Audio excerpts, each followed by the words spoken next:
Nigeria ranks a lowly 139 out of 156 countries in the World Economic Forum's Gender Gap Index, and civil society groups have raised concerns that the country may be regressing in female representation in leadership. While the Nigerian Constitution provides for gender equality and non-discrimination, women continue to suffer injustices and marginalization. This is often as a result of discriminatory laws, religious and cultural norms, gender stereotypes, low levels of education, and the disproportionate effect of poverty on women.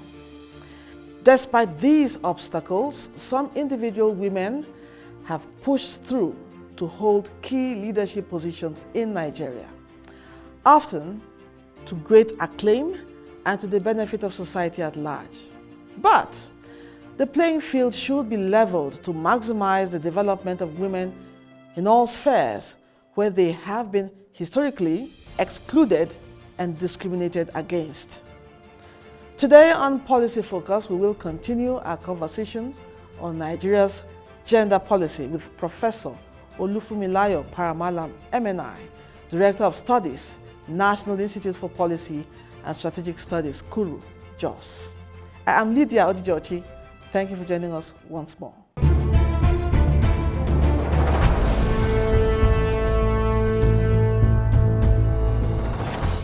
Before we go on, let's take our news update.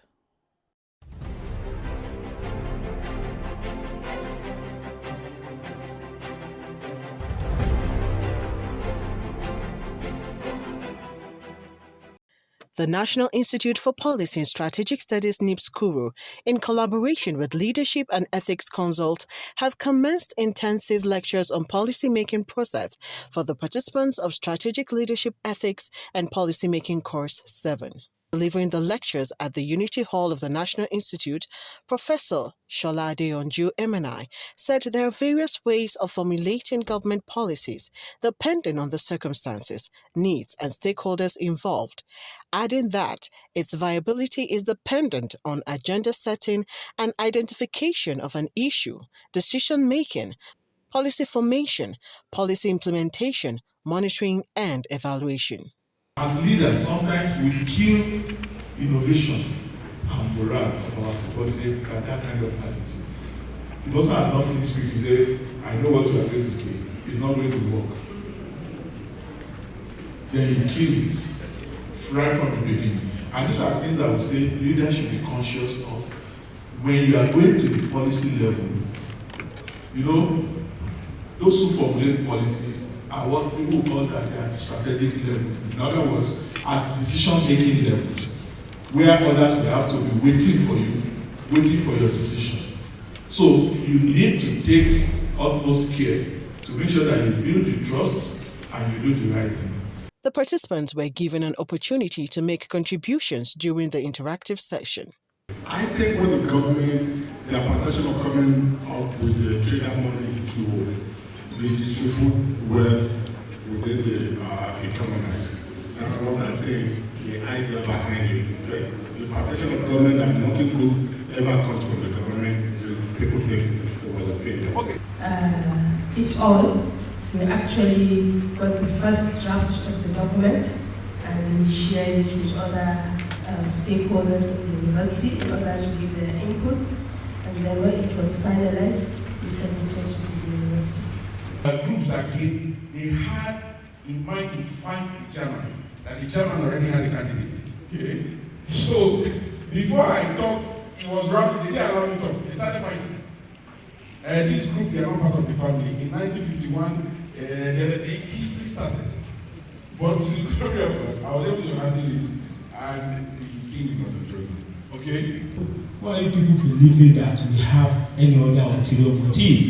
We're only trying to address, let's take inventory first. The areas you got affected, the goods, the property laws, they're like, oh, I got this, I got that. Also, like, we just have to call the meeting a day and reconvene another time. Professor Adeyonju MNI gave a comprehensive rundown of policies implemented in the country and their effectiveness. It can happen to any of us. When you assume too much that this is for the benefit of the people, they will accept it. It may be wrong. You need to educate the people, carry them along, so that they will know where you are coming from and where you're going. It doesn't matter how good your policy is. Once it is poorly communicated, it's on its way to extinction. It's just as simple as that. That is why, as leaders, when you are getting frustrated, that you are formulating policies in your organization, and your workers or your subordinates are not appreciating it, do not blame them. Search yourself. What is it that you are doing wrong? What is it that you were supposed to do that you have not done? He said policies should always be flexible and constantly reviewed as situations change, and this may make or mar its implementation. Chana Ejoga, reporting for NIPSS Policy TV.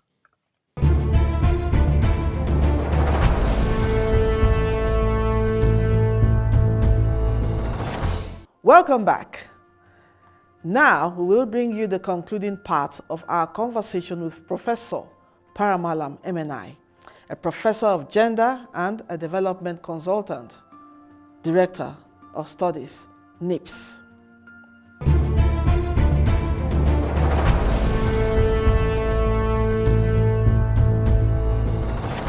Now, Prof, my next question.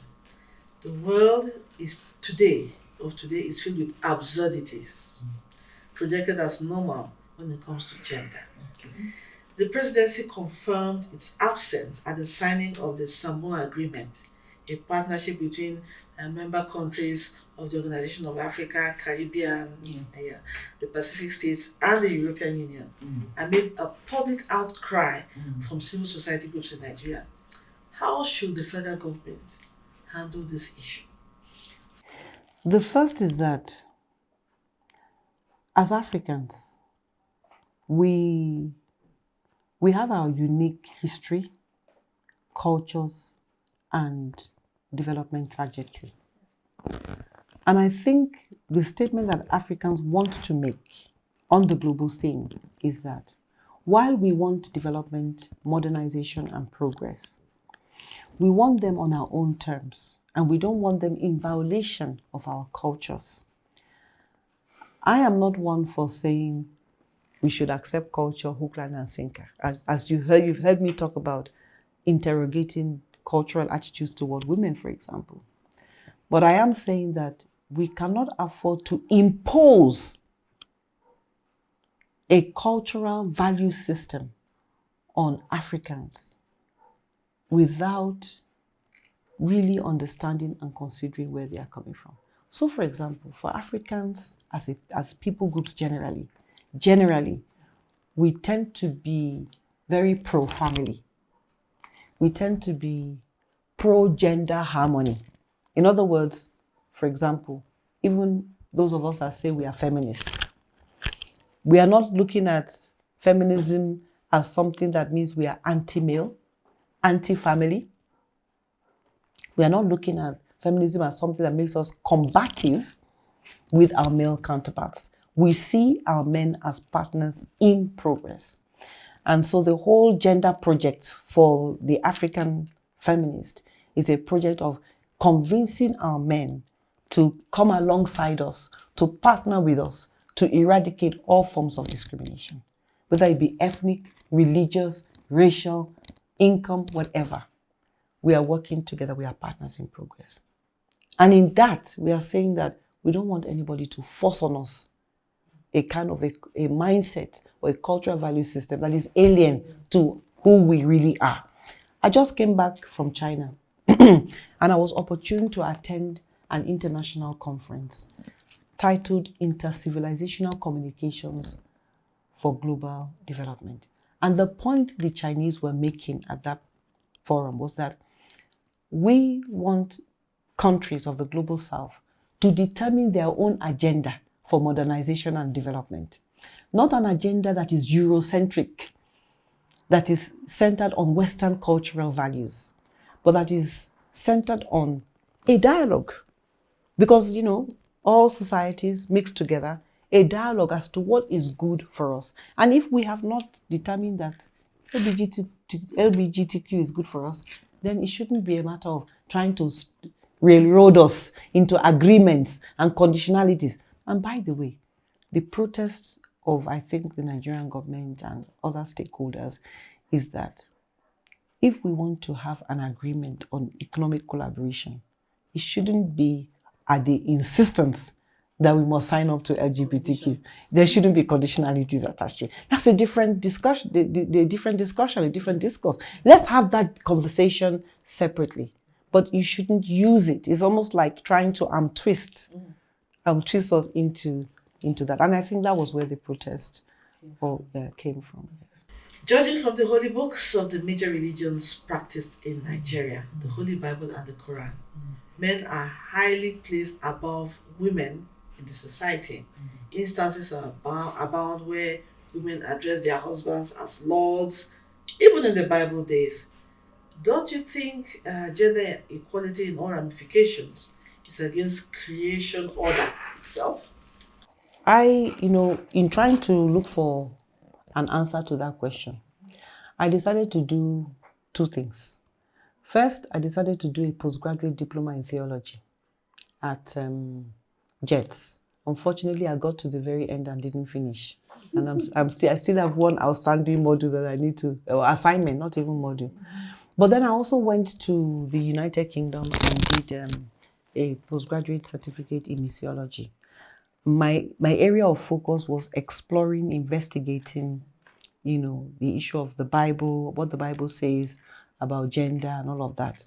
In fact, some years back, I also did, I was invited by Wheaton College to do a study that had to do with gender and theology. So I've done quite a bit of studying and investigation from that perspective. Now, at creation in Genesis chapter 1, verse 26 to 28, God said, "Let us create humankind in our image, and let them rule over the birds of the air, the fish of the sea and all of that." And the Bible says God created them male and female in his image, and he blessed them and asked them to rule over all of creation. So at the very beginning, God intended male and female to be created in God's own image. If male and female are created in God's own image, it means both male and female are a reflection of who God is. Okay? Not only that, God said, let them rule over what? Over the animals. He didn't say let them rule over each other. There was no rulership over each other. Now, it would interest you to know, and I teach gender and theology, by the way. Okay. So, I'm talking from, my research and all of that. If you also look at the original Hebrew language, it says, and God said, let us make Adam. The meaning of Adam means of the earth. Adam means of the earth. Adam, the translation of Adam is humankind. It's not Adam as male. No. When God created Adam, he created Adam with Eve present inside Adam. Just as Levi was present inside Abraham and offered tithes to Melchizedek. At the point where God said, let the man not be alone, God was saying, let the human being not be solo. And then through a process of binary fission, God differentiated male and female from the same body. God differentiated. It's not that God went and took another of earth and created the female. No. Eve was inside Adam, and now God differentiated them. And what did Adam say? He said, this is now bone of my bone and flesh of my flesh. And shall be called what? Woman. So one is the man, one is the woman, the one that carries the womb, and the mother of all living things. Where did inequality come? It came after sin. It came after the fall of humankind in the Garden of Eden. And what did God say? He said, as a consequence of this sin, the man will rule over the woman. It was a consequence of sin. It wasn't the original creation order. That's why I say I'm happy you mentioned creation order. The original creation order was Genesis chapter 1, 26 to 28. Then what happened? In In that Genesis chapter 3, verse 16, God said, okay, I'm going to put enmity between your seed, that's talking to the serpent, and her seed. Enmity between the woman and Satan. And that is why you see cultures mobilized by Satan to persecute the woman. But what happened in Galatians chapter 3, 28? Do you know Galatians chapter 3, 28? God said, in Christ Jesus, there is no more male or female. You are all one now in Christ Jesus. What does one mean? It's equity, it's equality, it's unity, it's harmony. The cross of Jesus Christ has brought us back to unity, to harmony. Now somebody will now say to me, okay, but the man is the head. Okay, yes. What does headship mean? Kefali. The word for headship is kefali. The original word means source. That word was talking about the man, the fact that the woman was taken out of the man. Then you tell me, okay, what about submission? Let us look at Ephesians chapter 5, from verse 21 to the end. And the Bible was very clear. It said, submit ye to one another out of the fear of Christ. And then it goes on to 22, say, this is how it will be, wives unto husbands, as unto the Lord. And husbands likewise unto wives, loving her and giving yourself up for her. Submission is mutual. There is a mutuality in submission. But the way culturally it is taught is as if there is a unilateral nature to submission. And that's why at the end of Genesis chapter 5, in verse 33, it says, therefore shall a man leave his wife, and the two shall become one. He said this is a mystery, but I'm speaking about a man loving his wife as himself, and a woman what? Respecting her husband. You cannot love your wife without respecting her. You cannot respect your husband without loving him. They are two sides of the same coin. And that's the beauty of Christian marriage. But because we now brought our cultures, we lost a lot of that beauty. And we made it look like it's an unequal relationship. It's not. Finally, what will be your recommendations and the way forward towards promoting gender equality in Nigeria? Recommendation. You see, it demands sincerity of purpose. But it also demands looking at what will be best for our nation. Is it in the interest of our nation if we keep one half of our population down, underdeveloped, repressed, violated, disdained, disparaged, disrespected, disregarded? Does it augur well for any country that takes any part of its population? For example, look at the caste system, which is phasing out. Does it augur well for any society to keep a certain people group, either on the account of their ethnicity or their geographical location, their race, their sex, whatever it is? Does it augur well for society to keep them? So it has been proven that inequality causes inefficiency, lack of productivity, and underdevelopment. That's what inequality does. Whether it is gender inequality or any other inequality. Inequality never works well for the human race. It doesn't work well either way, even if it's inequality of nations.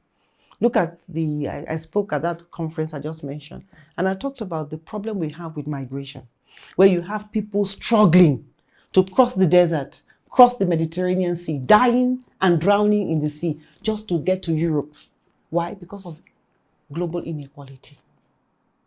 So inequality doesn't augur well. So we have to look at it even from an efficiency and productivity lens to ask ourselves, if we enhance the capability of boys and girls, men and women, are we not the ones who will benefit at the end of the day?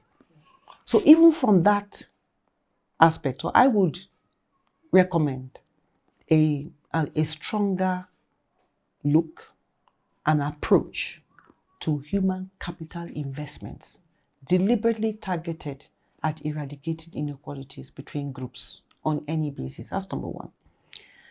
The second issue is the social justice issue. We are talking about conflict. Conflict is largely an output of injustice. Wherever you see conflict in society, just look deeper. You will see a system of injustice lurking somewhere. So we have to address inequality, gender inequality, even from the aspect of social injustice, because injustice breeds dysfunction in society. There are a lot of young girls, if you speak to young girls, a lot of young ladies now are saying that they don't want to get married. Or they say that if they get married, you know, they're already trained to become militant in their mindset because of what their mothers suffered, because of what they've seen other women go through. So they've already mapped out their strategy and they've planned how they're going to do their own. This one, I know this your own mumu. No, you've spoken to some of those ladies, and they are dangerous. They're a danger to families. They're a danger to society because they have become hardened, and they're not ready to give their hearts like they feel their mothers gave their hearts. You understand? That is also another thing that we need to look at. That how do we build wholesome, integrated societies for the posterity of our society? We want to build wholesome families today for the well-being of society tomorrow. But if we are breeding girls who have looked around and seen injustice, oppression, and violence, what kind of people are they going to be for tomorrow? But even the boy child, if you breed a boy child at the level of socialization, and this is one area where I think the education system, this is one of my main recommendations, that we need to overhaul our educational system. The educational system needs to be one in which we are promoting gender equal and equitable role models, whether it is in history, sociology, geography, governance, all subjects. We need to integrate a gender balanced, gender just curriculum. Now, the next is the health sector. The health sector needs to be more gender sensitive to both men and women. Let me even speak about the men here. I was able to be part of, in fact, I was the lead consultant in the gender in health policy that we have as a nation. And when we looked at the aspect of male health, many men have lifestyle issues that are greatly undermining their health. Are you talking about smoking? Are you talking about drinking alcohol? Are you talking about work-life balance? A lot of our men are dying of high blood pressure, prostate cancer, stress-related diseases in general, because of the pressure that is placed on men as a gender. Do you understand? And also because of the cultural license given to men. We say, oh, if a man is drinking, if a man is smoking, you don't frown at it as much as a woman. All these make men take lifestyle decisions that are not always healthy for them and their families. So we need to look at the health style through a gender lens and begin to provide health services that provide proper counseling, proper interventions for men and for women. You know, normally people talk about the health aspect for women, but I wanted to talk about the men's aspect because, like I said, gender is both for men and women. Finally, on the issue of recommendations, we need to put in place gender-responsive mechanisms to address the issue of gender-based violence. Law enforcement needs to be trained, and there needs to be embedded in the training curricula of all law enforcement and security agents issues around human rights, gender rights, and all of that, to make us have a more humane criminal justice system that people can readily access. A lot of people are going through a lot of problem and violence, but they don't talk. They don't come out because they don't have confidence in the criminal justice system. They don't have confidence in law enforcement. They don't believe that their issue will be taken seriously. So that's another, and there are a whole lot of recommendations, but let me just leave it at that.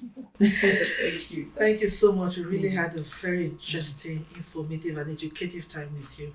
I know that a whole host of women, or Nigerians, in fact, generally, have learned a lot from you. Thank you so much for giving us your time today. It's a great privilege and a great pleasure, and I'm really glad for this opportunity. And I believe that the National Institute is doing a lot by establishing a Gender and Public Policy Studies Center, but also this kind of platform for us to be able to engage. And I hope that we can bring in civil society and public practitioners to discuss more of these issues. I hope next time I'm not just alone discussing this gender issue, but we can have a panel of experts from around the country that can come in and really discuss and even give much more life, more meat, and more information around the issue. Thank you very much. Keep watching. Keep watching. Keep watching NIPSS Policy TV.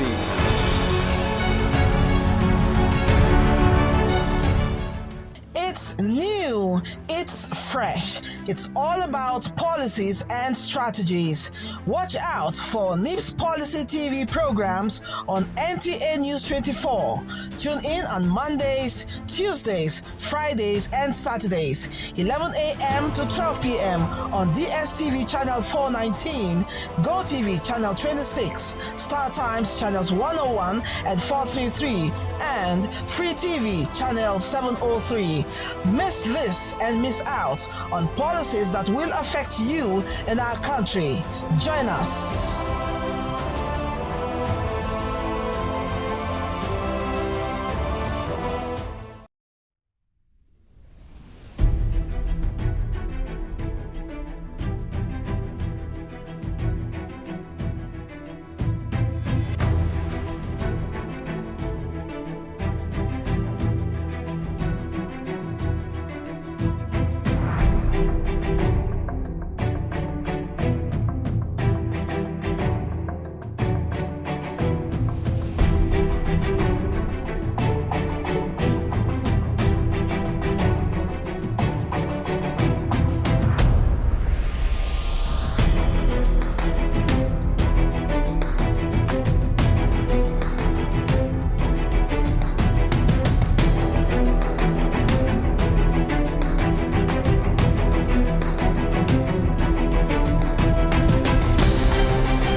The former secretary to the government of Plateau State, Professor Shedrack Best, has called for the declinations of marginalization against women in the country. He stated this during a book unveiling and the GIS Fund launch organized by Professor Fumi Paramalam Emenai at the Unity Hall of the National Institute. While giving a rendition on the book titled Gender and Development in Nigeria, Concepts, Issues and Strategies, he commended the academic leadership of the celebrant, stating that the book is packed with ideas on gender development that will last a lifetime. He added that the book is topical and relevant in neutralizing the mentality of women marginalization and called for a balance in gender identity and the inclusion of women in national development. As for the strategies that is found in the topic and title of this book, the book has benefited from its local habitat in the sense that it was conceived at the National Institute and it gives a good account of itself on strategies. It is therefore rich in strategies, and the evidence can be seen in many locations of the book. For example, in Chapter 7 on political participation, Chapter 10 on strategies for political inclusion of women, Chapter 10 also discussing strategic litigation as approach to women emancipation, Chapter 13 on the inclusion of women in development planning, and Chapter 17 on gender justice. The major achievement of this book is that as a reading and teaching material, this is nearly sufficient for teaching any course on gender and development in Nigeria. The literary quality has been determined by the plurality of contributors from across different academic backgrounds. While some were born in London, some were born in Japan, in Chakfem. All of them bring their value systems to bear on the work. Overall, and in spite of these academic culture issues, with not less than 27 authors, the literary standard is considerably high, and it compares to any work in Africa and the rest of the world. The chapters are easy to navigate, and the expressions are neither technical nor repelling.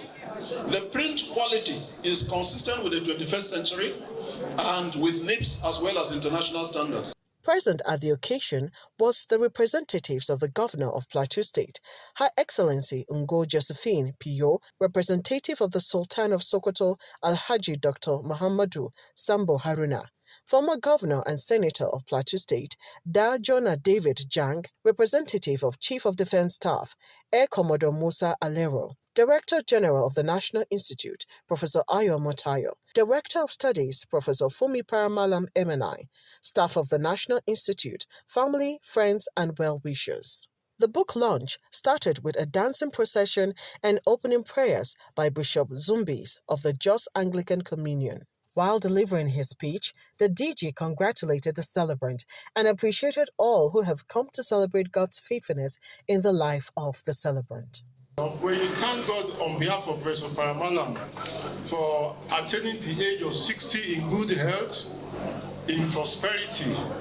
I believe your praises will not go unnoticed by God, and that blessings will come down to everybody that is here. Dr. Obi Ezekwesili, OFR, said the piece of work is a world-class rendition on gender development in Nigeria. She added that the issue of gender is beyond the issue of women struggling for recognition, but an idea that has come to stay. Now, we often say that there are structural and systemic barriers that stand in the way of women being able to advance the development of society. But even worse are those social norms and behaviors that have become so entrenched that have made us not pay attention to this important topic. But the truth is that on a day like this, when 5 gender bills that were rejected are being put in our faces, it is very important that all of us who have celebrated Professor Paramalam don't walk away without making a connection between the production of a Paramalam as an incredible icon of academic distinction, a nation builder, an intellectual par excellence, as from that which we are canvassing for all Nigerian girls and women through the 5 gender bills. While giving his remarks, Da Jonah David Jang said the reason why he spearheaded the inclusion of women in politics is because there is a symbiotic relationship between the man and the woman. Even a girl that is born today, what I see in her, I see a mother. And because of what my mother did to me, widowed for 50 years, took care of me when I was still a very small boy without my father, I have grown to have my highest respect for women. And that is why I'm the first governor in the whole 19 northern states to appoint a woman as my deputy. And we must live to respect women and give them every opportunity in life to become whatever God has purposed for them to become. Thank you and God bless. Speaking on behalf of the Governor of Plateau State, Her Excellency Ngo Piyo said she is delighted to celebrate a technocrat and a woman of distinction. She also stated that the book is a guide for scholars in empowering women in the society. Today, we celebrate Professor Paramalam, MNI, whose life serves as a beacon of hope for the younger generation. The book was officially unveiled on behalf of the Planning Committee by Dr. Steve Oluwasegun Ogidon, MNI. There was a presentation by pupils of Westwood Park School led by Eleanor Maina, proprietor, in honor of the celebrant. In the spirit of global collaboration and sustainable progress, let us rally behind the United Nations Sustainable Development Goals (SDGs) and heed the wisdom of ageless proverbs that resonate with the essence of these ambitious aspirations. The proverb "many hands make light work" encapsulates the collective power inherent in supporting SDGs. These goals tackle complex global challenges such as poverty, inequality, and environmental degradation. By uniting our efforts, we can lighten the burden of these pressing issues and make meaningful strides toward a more equitable and sustainable world. Let us embrace these wise words as guiding principles, inspiring us to work together and support initiatives that align with the SDGs. Every contribution, no matter how small, has the potential to create a ripple effect of positive change.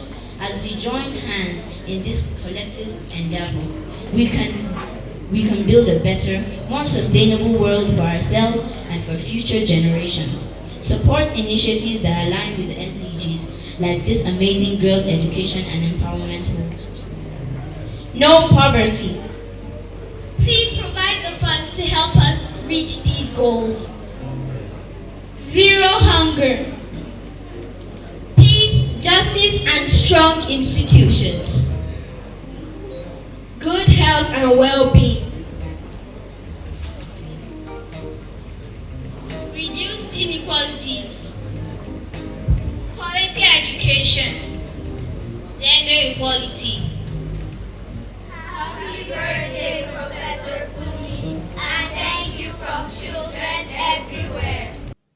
There were also donations from well-wishers in support of GEES, a project that seeks to provide safe learning and living environment for 500 vulnerable girls who are at risk or survivors of violence. The cutting of cake was conducted by Honorable Barrister Rekia Tanko Haruna Ayuba. She said the cake symbolizes truth, healing, protection, optimism, happiness, friendship, and intellect. Chana Ejoga, reporting for NIPSS Policy TV. Keep watching. Keep watching NIPSS Policy TV.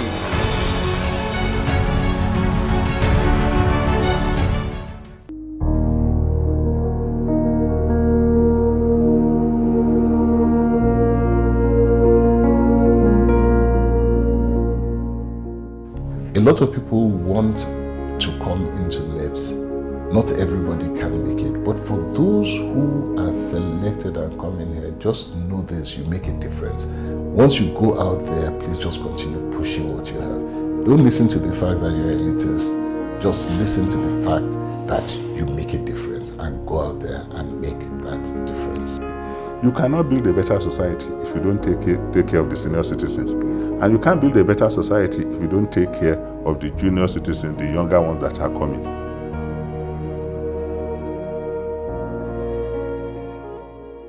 It's new, it's fresh. It's all about policies and strategies. Watch out for NIPSS Policy TV programs on NTA News 24. Tune in on Mondays, Tuesdays, Fridays, and Saturdays, 11 a.m. to 12 p.m. on DSTV channel 419, GoTV channel 26, Star Times channels 101 and 433, and Free TV channel 703. Miss this and miss out on policies that will affect you and our country. Join us.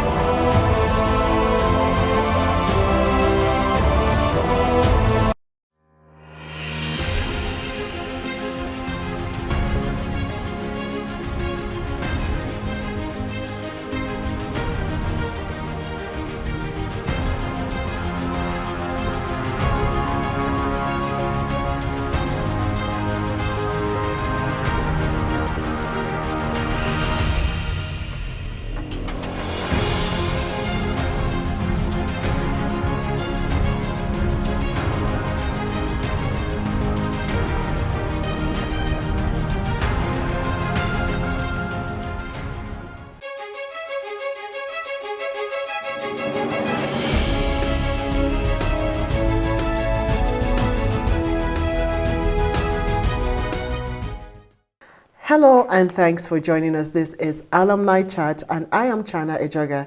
Today our guest is none other than Dr. Steve Olusegun Ogidon MNI, who is the Managing Director of Successful Nigerian Limited. He is a development planner and also into the agricultural space. Sir, it's good to have you. Thank you. Thank you for having me. Yes, sir. So please, can you tell us what is your background as a development planner? Thank you. I am a development planner, I'm a strategist, and I also do a lot of work in agricultural space. I do training, research, and strategy, and we work across Africa. Wow. We have representative offices in about 5 countries, but most of the time we're in Abuja. So tell me, how did you get to come to the National Institute? I was nominated by the President of the Federal Republic to come to the National Institute. And I was supposed to have come a year before. But when I look at the opportunity cost, I felt it was too high for me to come and spend almost a year at the National Institute. But again, I was encouraged by my mentor. Okay. And then I decided to take the leap of faith. But it became the most strategic move I've ever made in my life. It was a great experience for me. And after 3 months at the National Institute, I knew it was the right place for me to be. So can you tell us, when you were here, what was your experience as a participant? Yes, my experience as a participant, one, I made new friends. I met new people. And before I came to the National Institute, as a consultant, I choose my client. I decide where I want to work, where I don't want to work.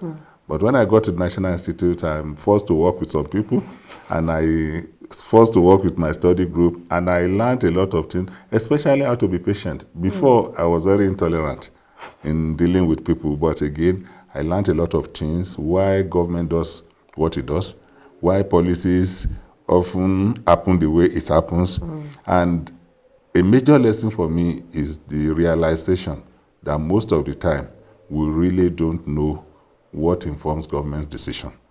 Government takes decision in the best interest of the country, but what we see on the superficial level are just things that we don't understand. So I now come to appreciate the government more, appreciate policy, appreciate brief, and then strategic move on how to address issues.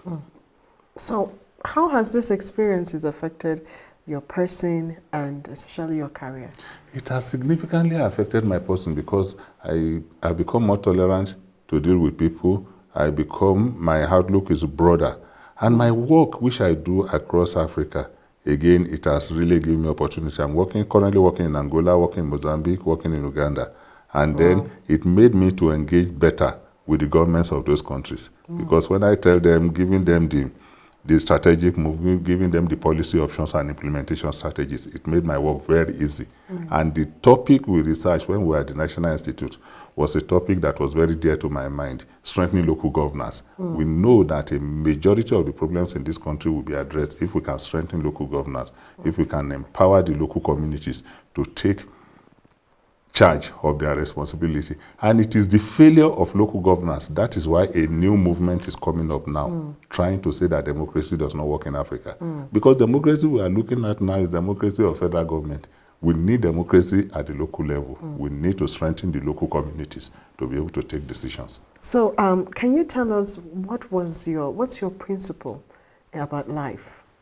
My principle about life is that I decide what I want to do, and while I'm deciding what I want to do, I decide what I will not do. Wow. And in deciding what I will not do, I know the direction I want to face. I set goals for myself, and when I achieve the goal, I celebrate. When I don't achieve the goal, I recalibrate my strategy. So it has really helped me to be able to focus. And these are things I learned in my years in certification, in my years in working with my mentors. I work with the President of African Development Bank, Dr. Akim Adesina, is one of my mentors. The former Chief of Staff to the President, Professor Ibrahim Gambari, another mentor. And my mentor in the ITC ILO, Sheryl, she's a Canadian lady who taught me quite a number of things. And again, it's shaped the way I reason and the way I get my job done. Wow. So you being a member of the National Institute, which is termed MNI, what is your take on it that it's seen as an elitist group? HANI is not an elitist group. HANI is just an association that protects the interests of members and for a better society. HANI is an association that takes the interests of the country beyond any other interest. But unfortunately, if you are not in it, you are not in it. So those who are outside think it is an elitist group. It's not an elitist group, because ANI takes the interest of the country above any other interest and protect its members. That is one thing I've seen in ANI. And the bond, the fellowship, there's no time when I go on international trips, when people see the badge, especially ANI members who did not wear their badge, they will say it becomes a brotherhood badge, and then it gives us opportunity to be able to trust one another, to be able to work together, and to be able to do business together. Talking about the association, how do you think it has impacted on the Institute? The association is impacting on the Institute because there's continuous dialogue between the management and the leadership of the association. You know, 44, 45 years in the life of any association, there will be ups and down period. There will be different leadership with different styles.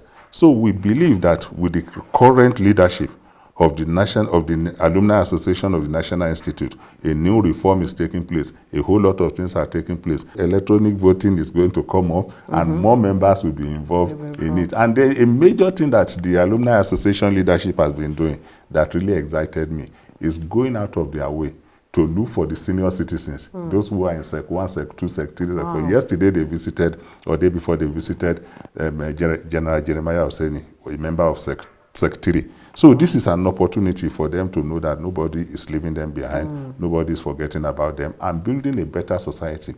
You cannot build a better society if you don't take care of the senior citizens. Yeah. And you can't build a better society if you don't take care of the junior citizens, the younger ones that are coming. So ANI is already doing this, and we see this opportunity that we continue to make the Institute to be better, and we make the association to be better. Okay. Still on the association, yes, we have NIPSS Policy TV, which is a brainchild of the DG. And how do you think that the association can be involved with this? I am not an executive of the association, but I believe a closer interaction between the management and the association will make the TV to be better.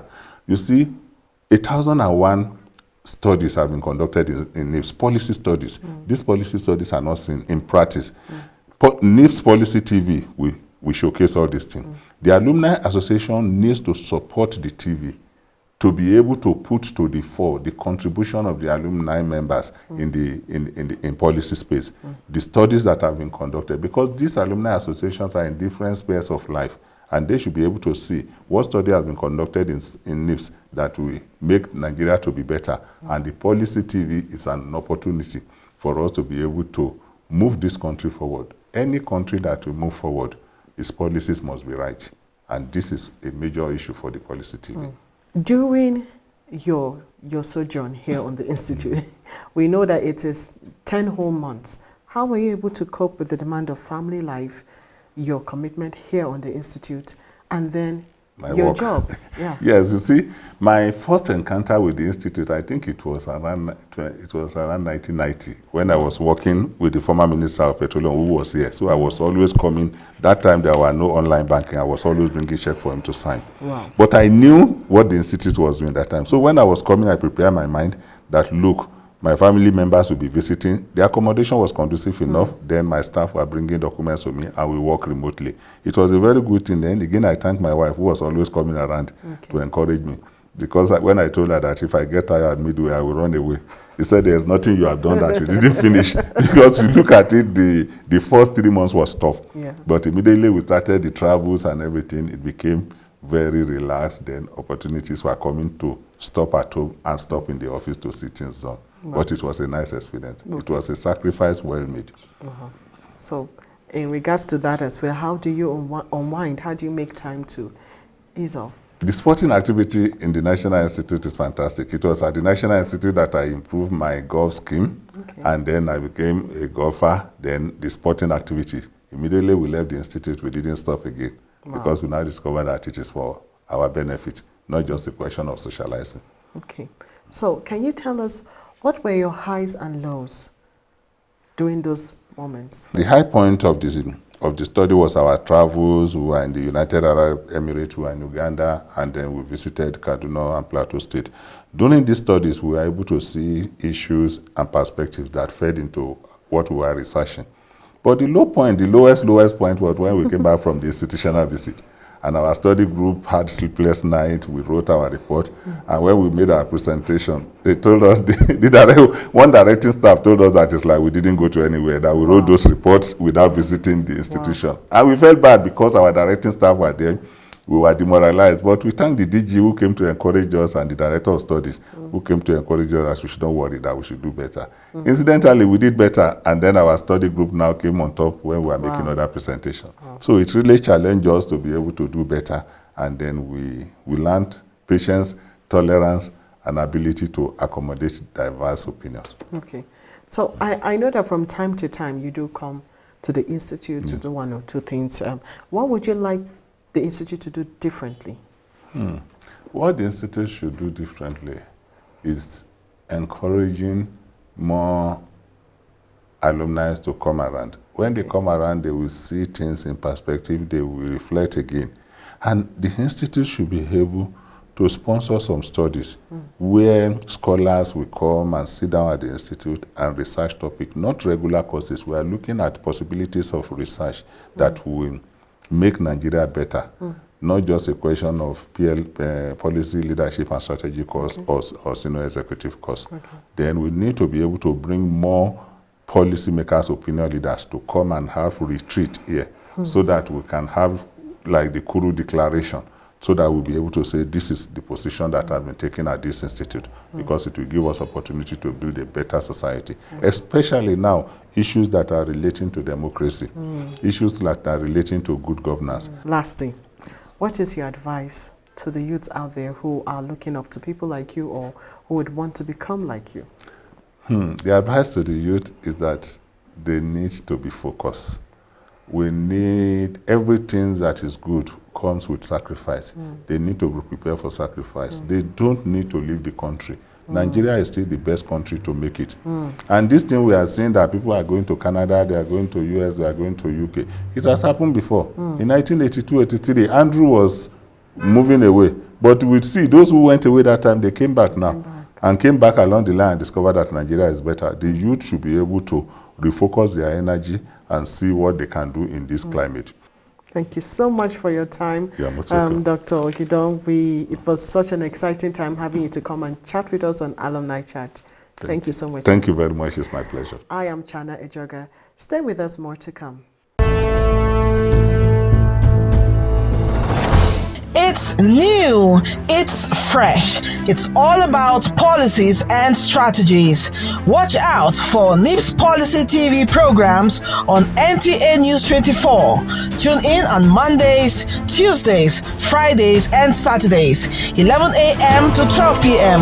on DSTV Channel 419, GoTV Channel 26, Star Times Channels 101 and 433, and Free TV Channel 703.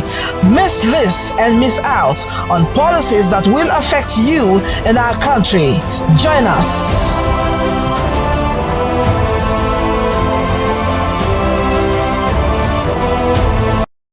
In Nigeria, several organizations are working towards achieving gender equality in the workplace, but there is still a significant gap.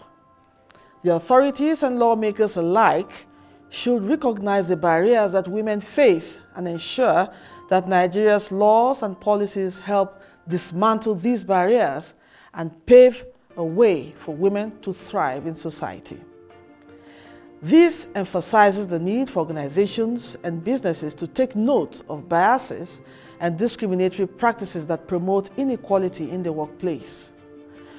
That's it today on Policy Focus. We hope you have been well enlightened on issues concerning Nigeria's policy on gender and how we can promote gender equality in Nigeria.